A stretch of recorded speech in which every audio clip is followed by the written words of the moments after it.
The Chandler family came from the descendants of African American enslaved people who were purchased by John Chandler of Boyd'sCreek to work on his large plantation. Chandler amassed a plantation of about 3,700 acres over the years, starting in the early 1800s, and he needed a lot of slave labor to work that big plantation.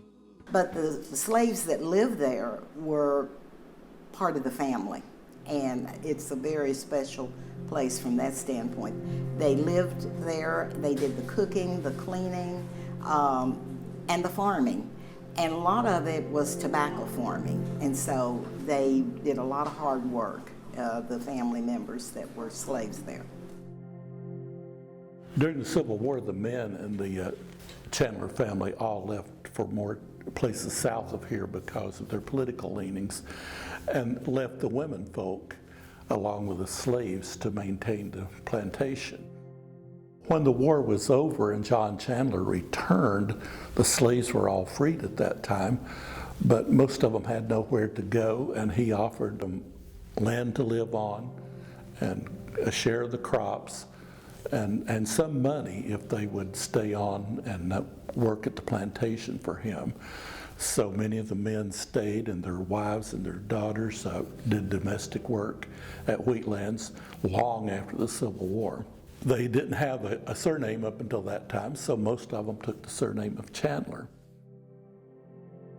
Well, I'm Jamesina Miller, and I'm actually Jamesina McDermott Miller. My mother was Ruth McDermott, who was Ruth Chandler McDermott, and she was the daughter of Joe Ben Chandler and Margaret Chandler. Joe Ben Chandler was one of the original 7 Chandler brothers that were given land through their father, Big Lou Chandler, when they were slaves at the Wheatland plantation.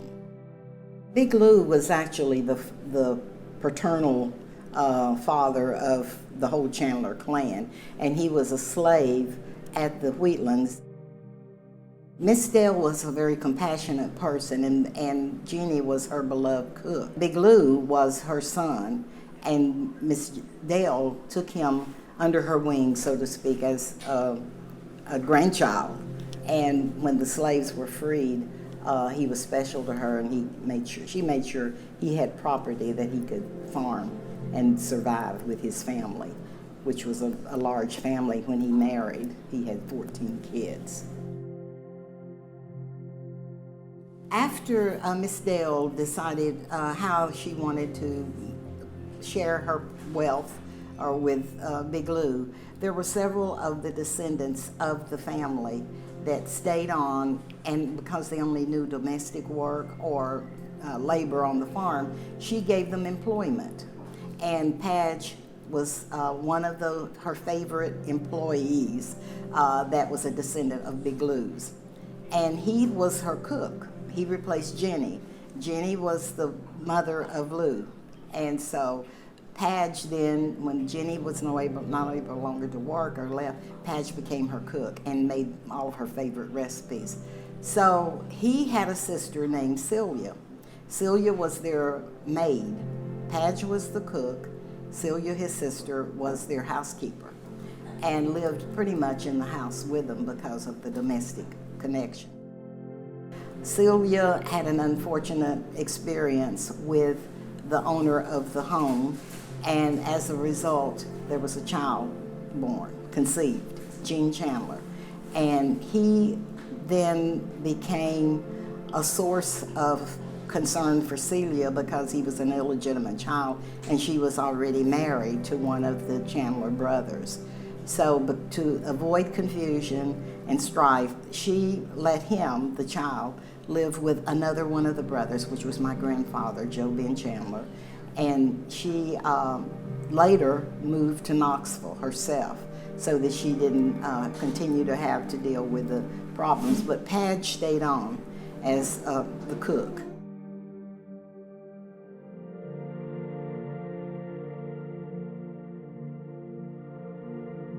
How old are you? Oh, I thought they told me you were 95, lady. Yeah, but when I read Because I remember when I read that book, they had last year. We can't say 94 all the time. She's 96. You're 96. You're 96. You're 96. You got in that book, Granny. 96. You don't know I know I was reading the book last year. That's what I was saying. 95 last year. Randy going back, I think. So you're 1891. 96 this That's year. gotta be 96. No, I did 95, man. You be 97 next year. That's what you told last year. What year were you born in, Granny? You remember? 1891. 1891. Celie Chandler was my grandmother. I'm her grandson.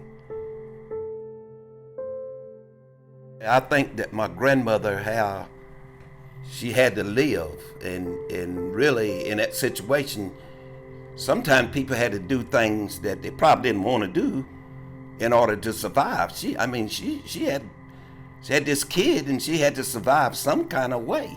But then when you look back through history, I mean, if you was a slave or something, you was just like a piece of property. They didn't look at you as a person, but as a piece of property. So maybe these things happen, but then after it happened, it put her in a bad situation. So she was very uncomfortable there. So then she figured she had to leave.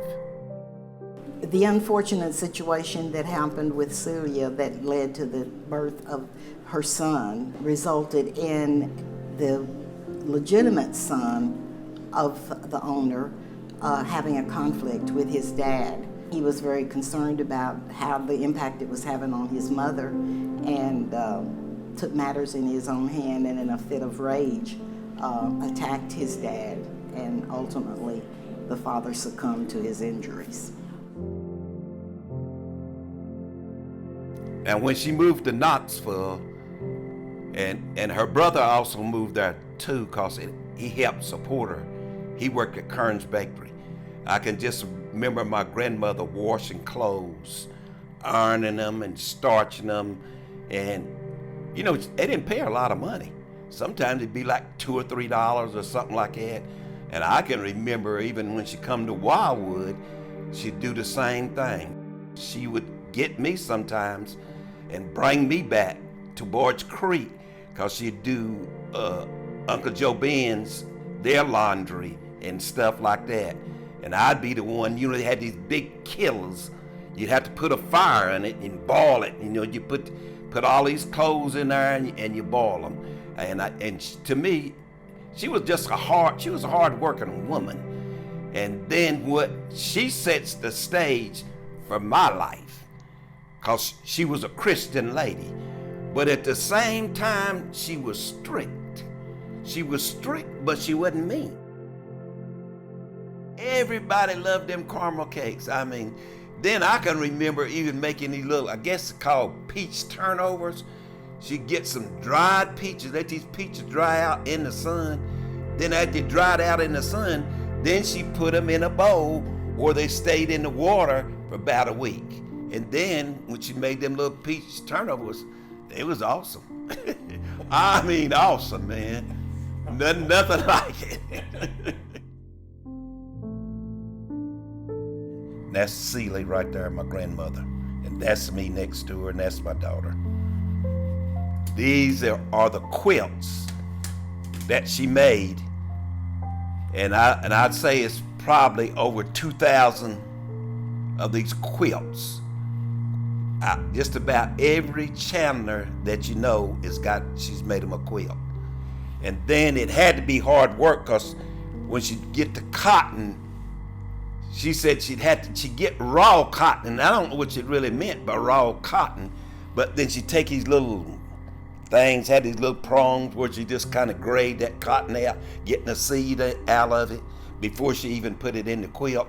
And she'd go somewhere just like where they'd be selling rags and stuff like that, and she just buy all these rags and cut them out.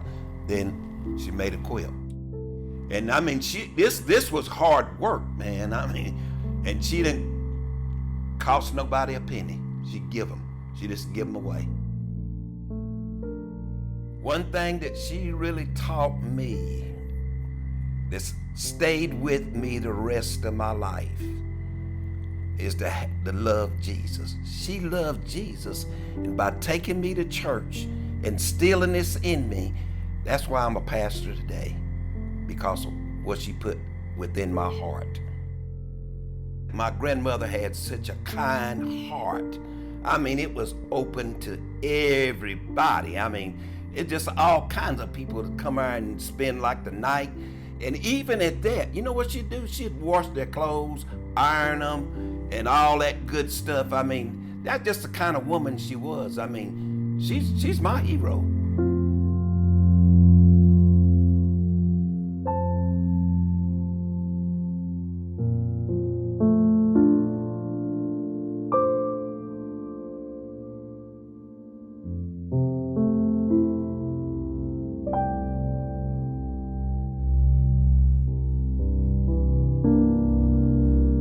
My name is Mayford Chandler. My parents were Frank and Ellen Chandler. My grandfather was Charlie Chandler, one of the Wheaton plantation slaves. Education was very important in our family, especially from our dad, who was not very educated, but he wanted his children to do better. My brother James was always in the books. He always had a stack of books to read or to look at. He would allow him to study, and we would do chores that my brother would do, but he allowed him to study books instead of doing his chores. And it was okay with us because we helped our brother as much as we could. James was a physical guy also. We rough and tumbled a lot of times in the backyard, but he came out the winner always. He was a pretty tough guy. But there was always love in the family. We loved one another no matter what the spats we had.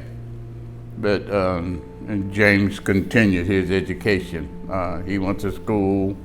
I think he graduated from Knoxville College with a master's degree, and he was also my teacher at Payne Temple School. My brother James Chandler left Payne School in the late 50s and started Knoxville College, but he also drove the bus to take the kids to and from school as he was in Knoxville College. James received his master's degree from Knoxville College, and he became the first African-American teacher at the middle school in Sevierville. In 1964, when they integrated the elementary school, James was hired by the school board to be a teacher because of his excellent record. Some people were a little bit out of shape that a black teacher was going to teach white students in Sevier County. But the principal at the elementary school allowed the parents to choose if they did not want their child to be in Mr. Chandler's room. They could ask for their child not to be. But the overwhelming majority had no problem with it. In fact, some parents asked that their child be in his room as opposed to a white teacher's room, and it all worked out well, and he became a very well respected member of the faculty at Sevierville Elementary School. In December of 1968, my brother James had started a scrapbook, and that's the year our father passed away, and he has a lot of memories of our dad. He was with him the whole time that he had gotten sick and he passed away, so he kept a book and a record of that time.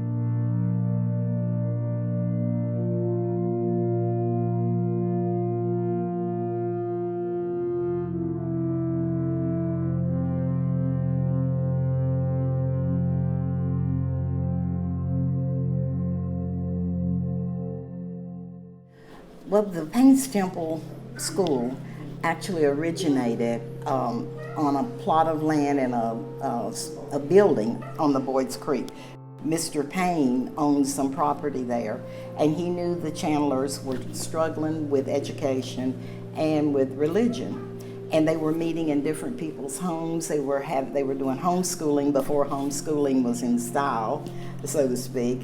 And he decided to let them use this building of his that was across the creek to have school primarily for the children, and then they could also use it for worship on Wednesday night, Sunday, or whenever. According to some of our foreparents, when they would cross the creek, which would be a footbridge, and go over to the school, if the creek got up while they were in there, they were stuck until the creek went down. So it was a pretty hard schedule to get regulated as to when you'd have school and when you'd have church and when you'd get home afterwards. But that led into a lot of fellowship, community fellowship. Because of the water and the flooding and the long journey to get back and forth to the building, the brothers, the 7 Chandler brothers, wanted to get it on the side of the creek where they lived for better control of attendance. So they approached Blanche Chandler McMahon, who ended up giving them some land at the back of the plantation farm that was about less than an acre that they could erect a building. Well, they had no funds to erect a building, so they decided they would physically dismantle the building that Mr. Payne was letting them use, and he agreed to give it to them if they moved it. So they moved it across the river to the spot where the school is currently standing and reconstructed it plank by plank, floor by floor, put a metal roof on it, and it opened then as Payne's Temple School. By that time, the school board had then gotten involved in educating the children, and they started appointing the teacher and controlling pretty much the curriculum, and it moved from being homeschool based to being more formal based. And the one-room school housed all 8 grades, and the school board hired the teacher to come there. That more or less put some constrictions on using it for worship service because they had to work around what the school board would let them do. So the brothers then approached Miss Dale again and asked if they could have the property adjacent to the school to erect a church building or a facility for worship that wouldn't be tied into the Board of Education.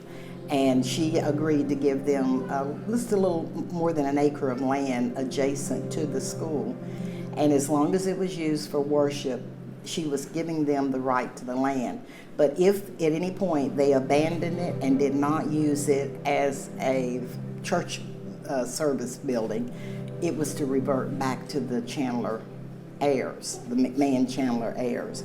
So Boyd'sCreek Church of God was then constructed. It wasn't Boyd'sCreek Church of God then, it was just Boyd'sCreek Church.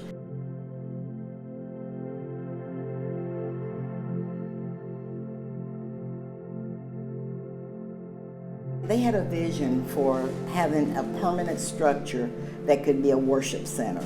They had no money, only ideas and thoughts, but they had the fortitude to get it done. They first dug the basement and built a basement because the land was sloping, and they had church in the basement with nothing but just the floor of the upstairs as their roof.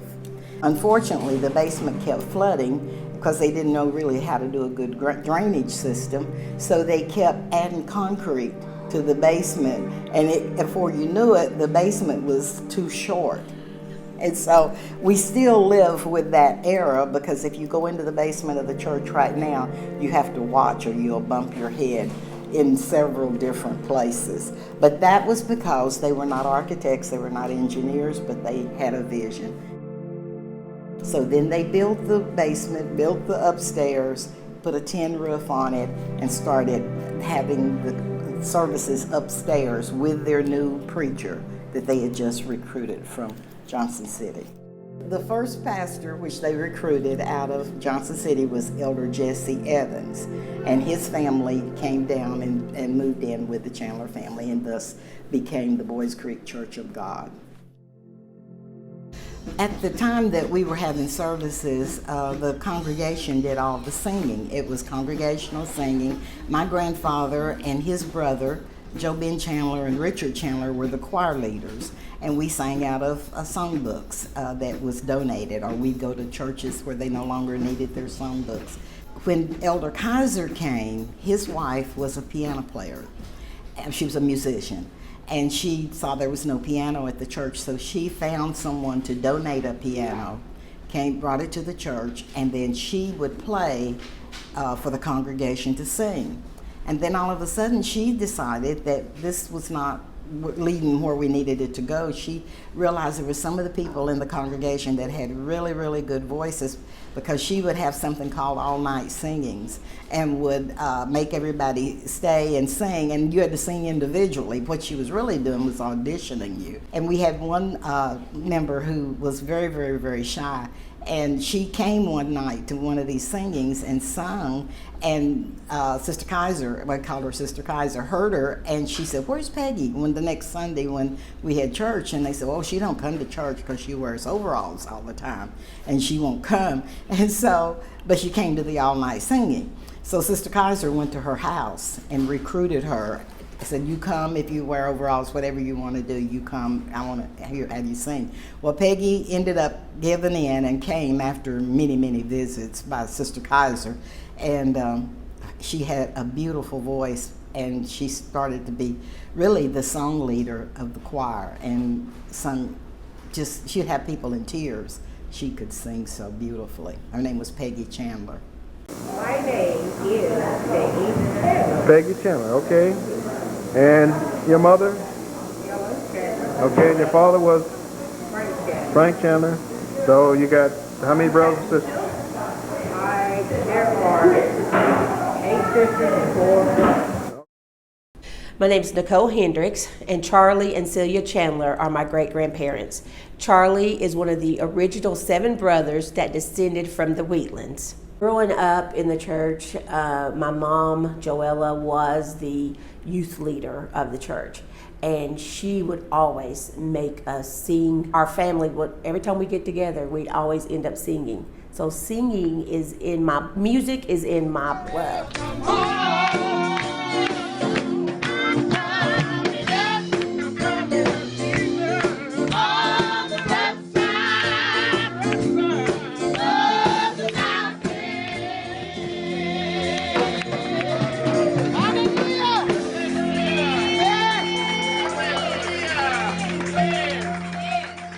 I became the directress of the choir after my cousin Shannon Chandler had moved away. He had moved to Texas, and we didn't have a choir director at the time.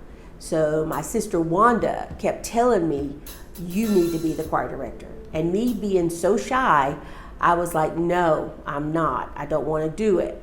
And she kept pushing me and pushing me. And so I prayed and I said, "Lord, if it's meant for me to be this, you give me the boldness." And he did. The Boyd'sCreek Church of God Choir is well known in Sevier County. We have participated in so many community events. Relay for Life, we've done that several years. We do the MLK celebration, the choir. We also have done the Midnight Parade in Gatlinburg. We've done the Christmas Parade in Gatlinburg. There's so many things. The nursing homes, we've been singing at the nursing homes, and also so many churches in Sevier County and Knoxville. I think a lot of churches in Sevier County want to experience the freedom that the choir brings. We're told that the choir is anointed, and we are anointed from God.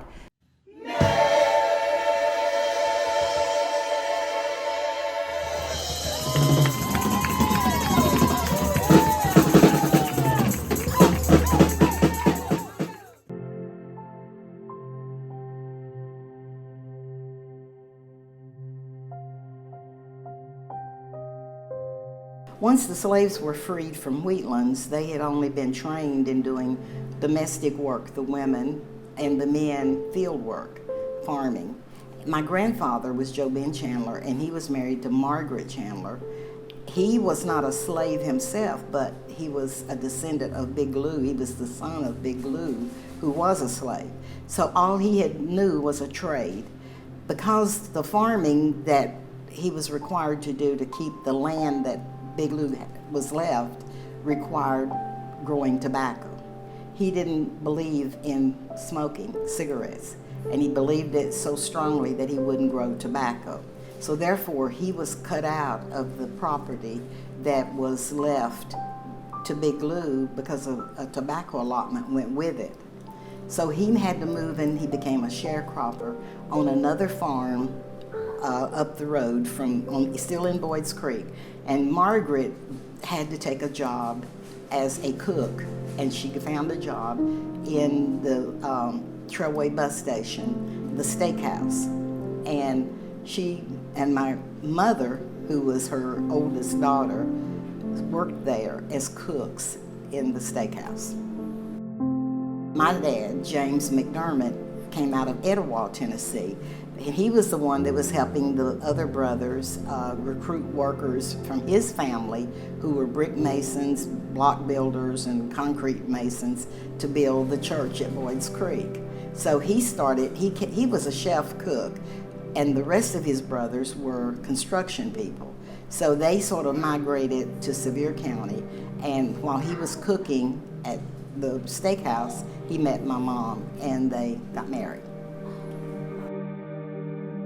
One of the things that my parents found out was happening when they were working at the steakhouse was their family members could not come there to eat because it was segregated. And if they got food, they had to get it at the back door at the kitchen and take it home with them. So during the time that they were meeting and got married, they started a family. My dad said, hey, maybe it's time for us to devote our skills and our talents to starting our own restaurant and having a place where our family can come in and eat without having to go to the back door. And we can also have a livelihood at the same time. Well, his brother, who was Abraham McDermott, who helped build the church at Boyd'sCreek with the concrete and the block, he built a building up in McMahon Addition, and he was using it primarily as a pool hall, where people would come and shoot pool. And my dad said, hey, how about letting me take that building and see what I can do with it as a restaurant? So it had a pool table in it, so he left the pool table, but he went in, and my uncle, which was Abraham McDermott, who actually owned the building, let him make it into a restaurant, and he had a rudimentary kitchen. It was not the fanciest in the world, but it met all the health requirements where we had hot water, and he started, and my mom and my grandmother, who was also working at the steakhouse, started making their traditional recipes and things that was very popular at the steakhouse: chicken and dumplings, cobblers, pies, salmon patties, fish, country ham, and they got a following that then not only was their family that was supporting, because there was enough, remember there were 14 kids out of that original group, so there was enough relatives in the community to keep it afloat.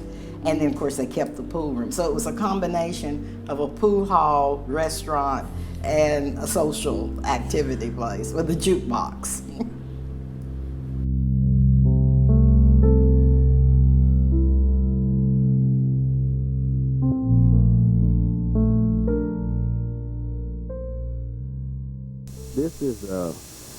This video cassette is for the family Chandler reunion for September 1986. Now I'm gonna ask you a few questions, and your name is what? James Wilson.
What say there? Who have we got here? Red Duke. This Dr. Red Duke, huh?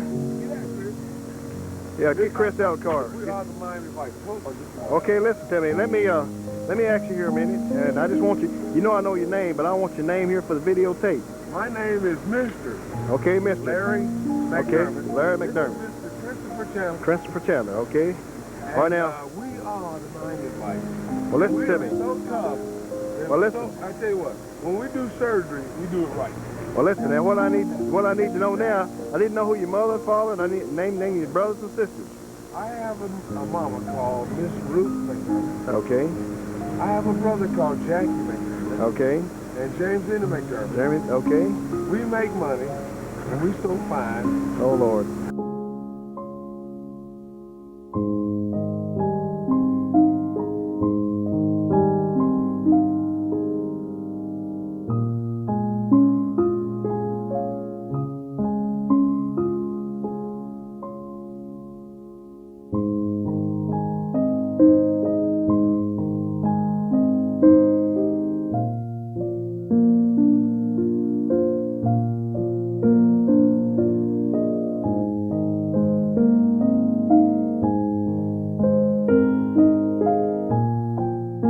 You know, as we look back over where we are, where we've been, and where we're going, we started with the Wheatlands being the foundation for the Chandler family. And they also were the foundation for the church by providing the property that the church is now built on. The church itself has gone through several pastors and several congregations, but every congregation, every generation has added something to the foundation that we were built on. And that foundation now is a multicultural congregation that reflects the entire community. We have Hispanics, we have African American, we have Caucasian, we have a melting pot of the community there in that congregation. And that's what I think heaven is going to look like.